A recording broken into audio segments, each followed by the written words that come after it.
The murder of Charlie Kirk has shaken the conservative movement to its core. Utah's governor confirmed it was a political assassination, not random violence. Tyler Robinson, a 21-year-old from a Republican family, executed Kirk live on camera. This was no ordinary tragedy. It was a symbolic strike at one of Trump's closest allies. From photos of Robinson's normal childhood to his shocking radical turn, the contrast stuns the nation. How does someone who once dressed as Donald Trump for Halloween end up killing the man the president called his fourth son? That question now drives headlines and investigations. Political violence rarely comes from nowhere. It's built on motives. In this case, Robinson left bullet casings inscribed with anti-fascist slogans like "Catch this fascist." Authorities confirmed he was tied to Antifa groups online, and his family even admitted he'd been radicalized. The governor called it exactly what it was, a targeted political assassination. This wasn't crime for money, fame, or revenge. It was ideology, belief turned into bullets.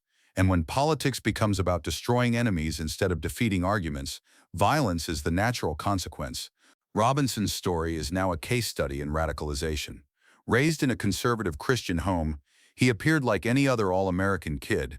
But college campuses and online groups reshaped him.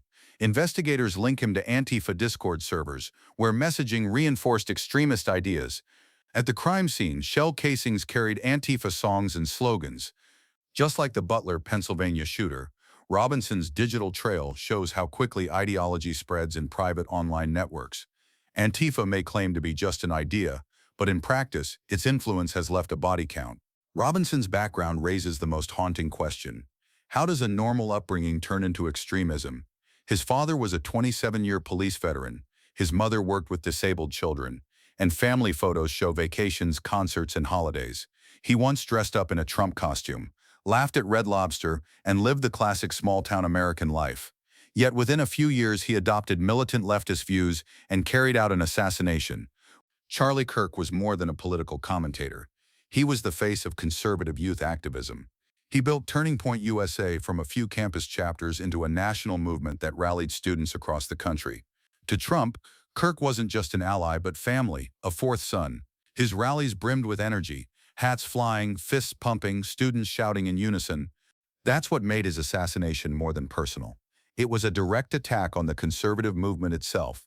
His death now symbolizes the risks faced by activists who challenge the left's dominance on campus. This assassination exposes the danger of violent rhetoric in politics. When opponents are labeled fascists or Nazis, it creates a moral justification for violence. Robinson didn't see Kirk as a man to debate. He saw him as an enemy to eliminate. As Eric Trump noted, when they lose the argument, they resort to violence. For years, Kirk insisted that persuasion, not force, wins hearts. But his killing proves how fragile discourse has become. America now faces a question. If politics becomes war, can peaceful debate survive? Eric Trump described Kirk as more than an activist. He was a brother in the movement.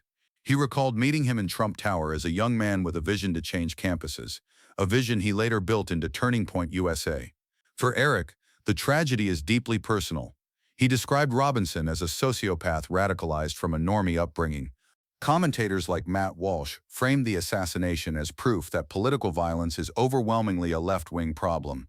Robinson's Antifa ties, his radical slogans, and his ideological targeting of Kirk all fit a growing pattern.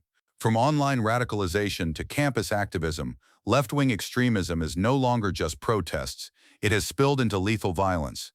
For the right, Kirk's murder isn't an isolated case, but the culmination of years of propaganda that dehumanized conservatives as enemies of democracy. The call now is for a ruthless dismantling of extremist networks before the violence spreads further.